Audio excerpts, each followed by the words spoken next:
When a man wears trousers, he's still a man. When a girl wears trousers, she's still a girl. When your dad wears lipstick, alarm bells, alarm bells, alarm bells.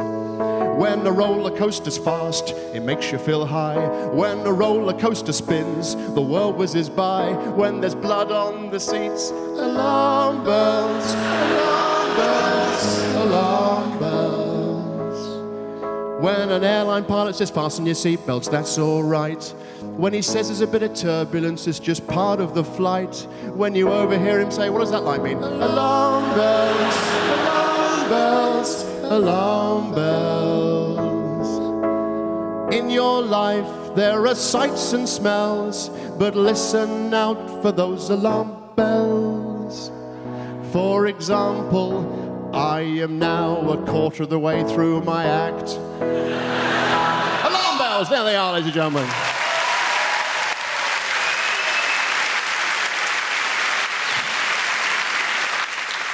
So this bloke said to me, he said, Tim, he said, did you know Marie Osmond is about to appear in the world's worst film? I said, Warner Brothers. He said, I already have. So I went to the record shop. I said, what have you got by the doors? He said, a bucket of sand and a fire blanket. I said, can you recommend some music for a kid's party? He said, Small Faces. I said, of course they have, the kids. My mum and dad are complete opposites. You couldn't hope to meet two such totally different blokes. My local police chief does a talk on heroin, so you can't understand any of it. Do you know, I was mugged recently. I was at Victoria Station, and I was mugged, and I burst into tears. And a policeman came up to me. He said, I'm fining you £10. I said, for crying out loud. He said, yes. So I gave him a description of the mugger, and he built up a photo fit. And when I looked at it, it looked exactly like me. So he took me in for questioning.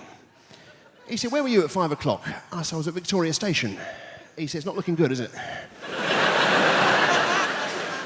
I said, I've got to go to court on a drink driving charge. He said, is it the Old Bailey? I said, no, Harvard's Bristol Cream. He said, why don't you drink non-alcoholic wine? I said, Schlur. He said, why don't you drink alcoholic wine? Tequila, schnapps, sambuca. I'm calling the shots. So I went to Alcoholics Anonymous. I said, I can't stop gambling. He said, you want Gamblers Anonymous? I said, you're probably right, I'm so drunk, I know where I am. I saw this sign, it said hairdressing for men. I walked in, there was a rabbit trying on clothes, and all these blokes going, yeah, very nice.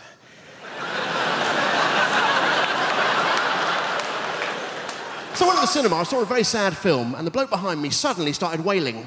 I got hit in the back of the head with the harpoon.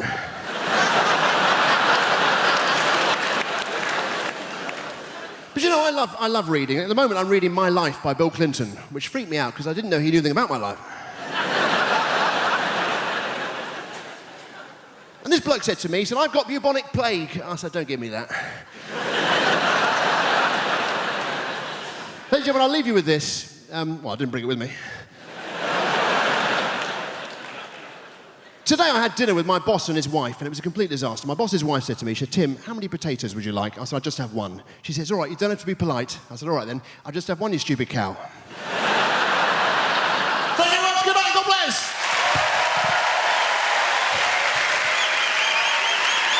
Do you love London? I love London. I feel like London is created by the people, right, who are just crazy and sexy and ambitious.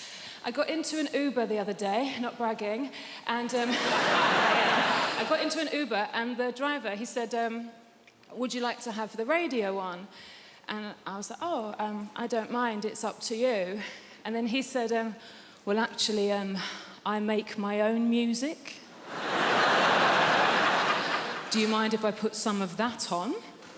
No, I don't. And then he put on Drake's new album. I wonder how often it works. I wonder how often there's a middle-aged white woman thinking, oh, well, he looks like Aladdin and he sounds like confidence personified. Pull over and jump in the back, Nikolai. I'm having a good life. I have recently started doing yoga, which is just Yes, woo for the yoga over there. Are you a team? I'm new to it. I love it. Yoga has changed my life. It's brilliant. Yoga is my new drug. My old drug was drugs. Which I'm not going to say anything positive about because it would be incredibly irresponsible. I'm not going to say anything positive about drug taking. What I will say is I didn't take MDMA until I was 32, and it was such a relief to know I could be happy. Just assume the equipment's broken. But yoga is nearly as good, and there's no downsides. It's given me a whole new language. My favourite new word is namaste. Yeah, it's a very old word, it's very sacred, and it means the yoga has finished now. And then you're allowed to leave. I think that the key to being happy as you get older is self-acceptance. Like, I have to accept things about myself now. Like, I'm 36, I thought I would have children by now, and I don't. In an ideal world, what I wanted to self-fertilise. I wanted to have children that were exactly my genetics so that I could show them to my parents and go, see, it was my childhood, they're fine. Science can't do that yet. And then I had a crazy day last month where I just thought, I'm just going to buy some sperm.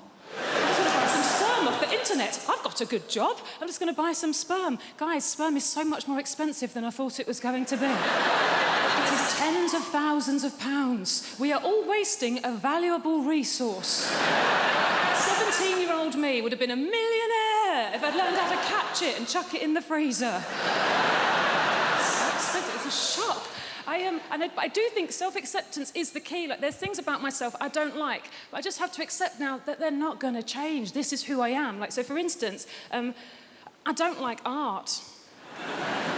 I think art is rubbish. I think lots of people think art is rubbish, but we're too worried of looking stupid, so we go along with it. I think that the worst art form is theatre. Right, okay, I can sense how unpopular this opinion is. Hear me out. I think theatre is diabolical. Look, I do, look, and also, I'm aware, if you are a performer of some kind, if you're an actor, look, please don't be offended. I don't mean being in the play. Obviously, if you're the person in the play that gets to put a wig on and walk up and down and move your arms and project your voice, saying things like, I think you'll find you're contradicting yourself, Alan. Fun. Having to watch it. Dear Christ. I can't concentrate. I can't lose myself in the story. I know that it's not real because I'm surrounded by people eating crisps. And they don't let you look at your phone. So all you're thinking is, well, how long has it been?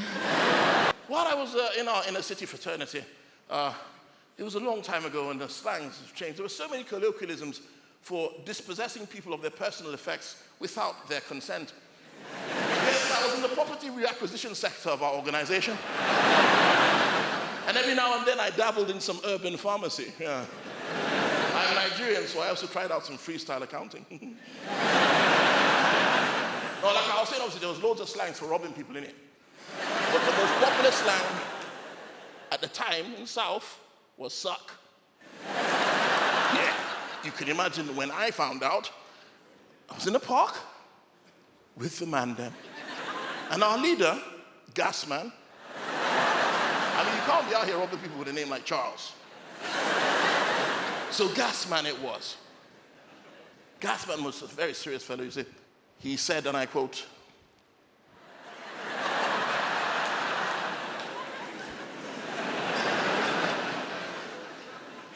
he spotted some ops. That means opposition. He said, yo, man them. And then we assembled and formed Mandematron. Say, yo, you see them ops there, cuz you see them ops? We're like, yeah, blood, man sees them, man sees them. We see them, blood, we see them, blood.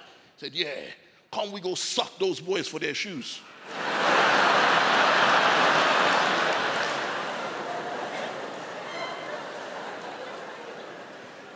And the rest of them were getting up like, yeah, I'm on this thing. I'm like, wait, no. My brother, no. I need to see the small print. I said, excuse me, Mr. Can I call you Mr. Gasman? Now, if for the life of me, I could have sworn you just instructed us to, said, yeah, blood, you heard, man. That's the motive today. That's the prime objective. Today, we're sucking man blood, yeah? We suck man for their shoes, their watches, their chains, their cash. Anybody coming through that gate that's not in our gang is getting sucked. Mercilessly. I said, bro, I'm not involved. He said, either you suck man or man suck you. I said, whoa. Can we talk? I said, brother, why? Why, my brother? Why are you doing this? And he gets philosophical. He said, it's all I know. It's how I survive on the roads. I didn't choose to suck man. Sucking man chose man. I said, is this why you have a gang? He said, what? No, I don't need a gang to suck man. I suck 3-4 man by myself. Ask all them boys on the estate, I sucked all of them, bro. Listen, I even sucked this boy in front of his dad. In front of his dad, he said, yeah. I said, what did his dad do? He said, his dad didn't do nothing. Because he did one false move, he gets sucked too, rude boy. I said, my God, this man is prolific. He's a big man. I don't know fear, you know. I don't care how big a man is.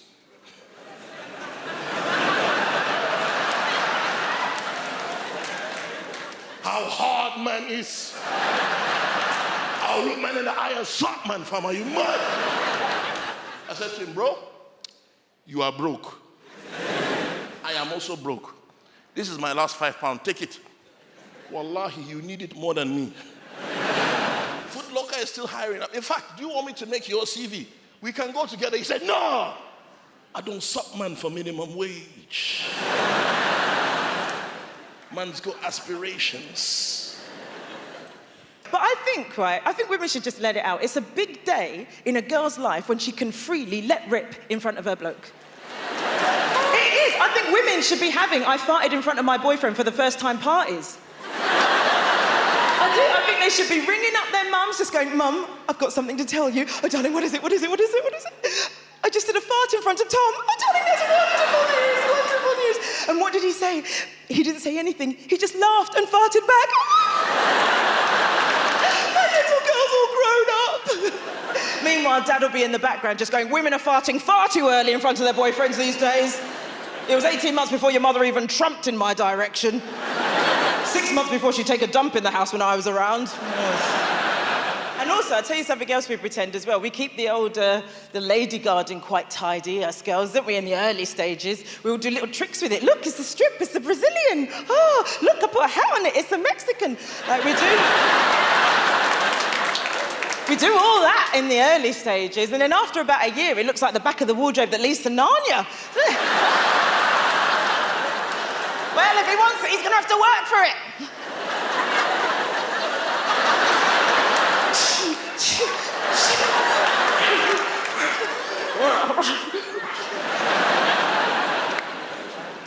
People saying to me, Andy, you could try meeting people in a nightclub. You'll never meet anyone good in a nightclub because the nightclub environment is designed to have us make bad decisions. It is because it's dark, you can't see, you can't hear. You know what, if nightclubs want to be responsible, what they should do to help us out is just before the exit, they should have a brightly lit room where you can check out the person you're leaving with. Yes, they should. They should call it, have a sodding word with yourself lounge. And you would literally get women in there just going, oh my God, you're wearing a fleece. I couldn't tell because it's so dark in there. Okay, nice to meet you.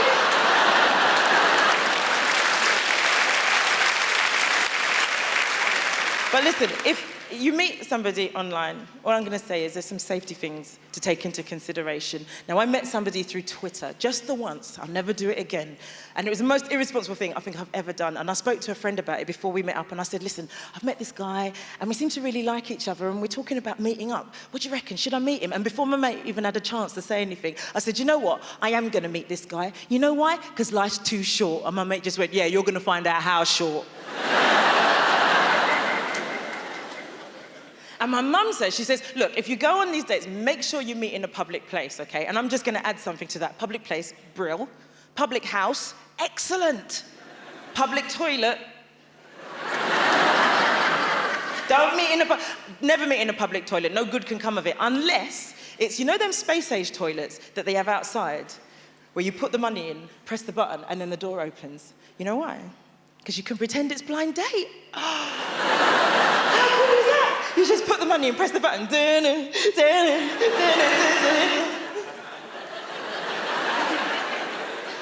And if you don't like it, just press the button really quickly.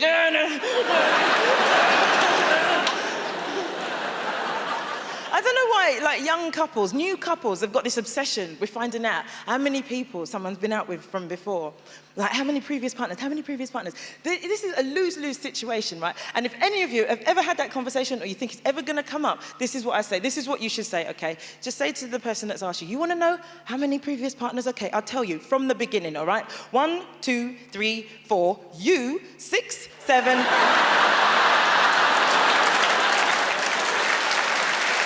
This is true, this. Does anyone know, I fail my test. Can anyone tell me what happens, right? If you're on your driving test and an animal ran out in front of the car, what are you supposed to do? Supposed to run it over. That's the right answer. If they say anything else is a danger to other road users. I'm on my test. Everything's going great. Suddenly, this goat ran out in front of the car. So I remembered what he said, and I kept driving.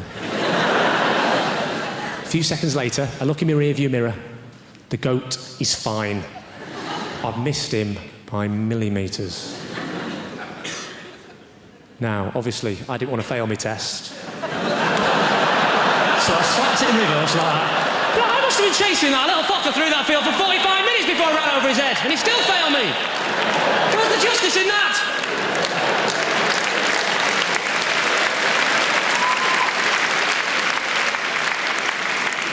You actually look a bit like my driving instructor, madam. With those fantastic specs and that hair. You've gone for the old Eric Morecambe meets Demi Moore look, haven't you? That's fantastic. Actually, lend me those glasses for a second, just... You do... What's your name, madam? Lyndall. Where are you from? Mordor? Lyndall. My name is Lyndall. Are you searching for a ring? That's Australian. Oh, fantastic. I'm not going to take the mickey out of the Australians. You're the same as us, aren't you? Different pronunciations, you know. You say yogurt, we say yoghurt. You have prawns on the barbie, we have yoghurt. You use KY jelly. It's yoghurt, I'm not explaining them all. You say BYO, we say good guess. The question was, how do you spell boy?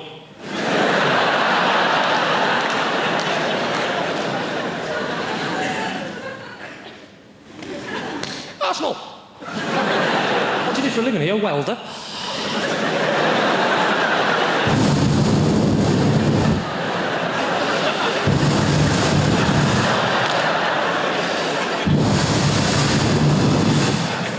It's true, actually, my driving instructor wore glasses. This is the other reason she failed me as well. We're driving down the road. She said, what I'm going to do is I'm going to slap my hand on the dashboard. I want you to make an emergency stop as though a small child has stepped out in front of the car. Before he could put his belt on, or she, doesn't matter because I'm making it up, right? Before the person could put their belt on, right, I hit my brakes up, and he hit his head full on the window, like...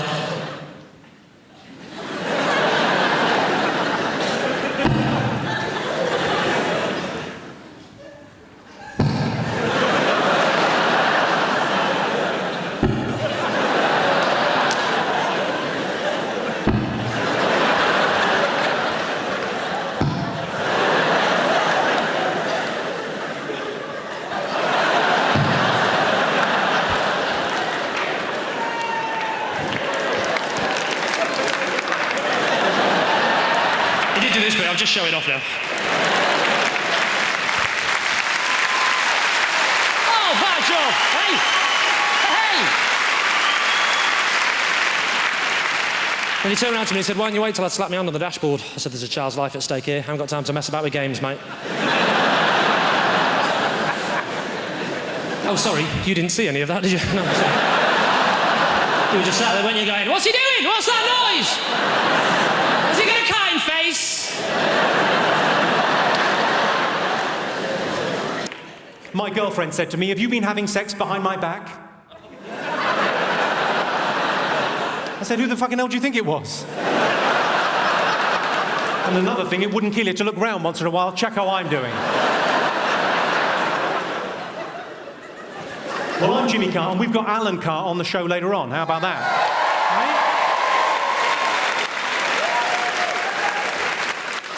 I keep on getting mistaken for Alan Carr, so what I've done is I've stopped sucking men off.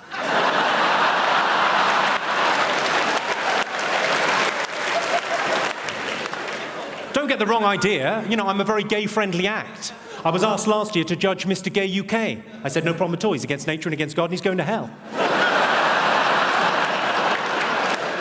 Right, who have we got in the audience this evening? We've got Nikki Hambleton-Jones is in. Hello. I've seen your show. Yours is the one where you get ladies naked and then they cry. We've all been there. For me, that's a very successful Friday night out. Have we got James Morrison? Is James Morrison in the house? Where's he? Can't believe it. Hello, James. How are you? An amazing musician, especially if you find James Blunt a bit rocky.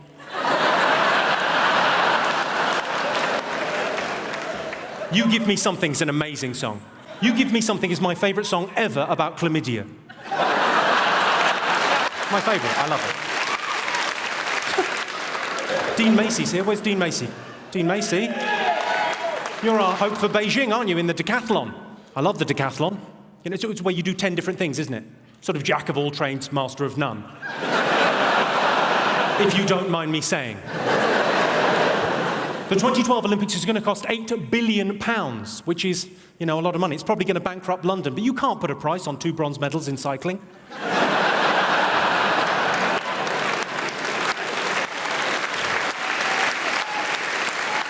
Incidentally, ladies and gentlemen, the highest speed ever achieved on a bicycle was done by a British man, 166 miles per hour on a bike. It was recorded at a level crossing. £8 billion is a lot of money. I mean, for that kind of money, we could have another 3 weeks in Iraq. I don't have a stalker, but I do have a woman that sends me pants in the post. Thanks, Mum. People ask me how I relax, so I tell them. I put Smarties tubes onto cats' legs to make them walk like a robot.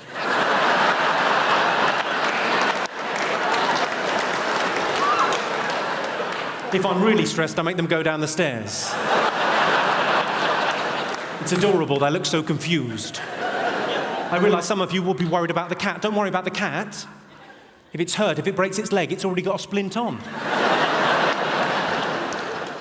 I should warn you, don't kick off this evening. I'm middle class, but I'm hard. Al dente, you might say. If you got the al dente reference, you're middle class too. Well done. I've got quite a posh voice, though. Would you agree with that, Hammersmith? It's quite a posh voice, but we've all got a phone voice. Mine's quite breathy. I quite like those phone sex lines. I like them because they're the only place in the world where premature ejaculation is an advantage. I once came in under 75 pence.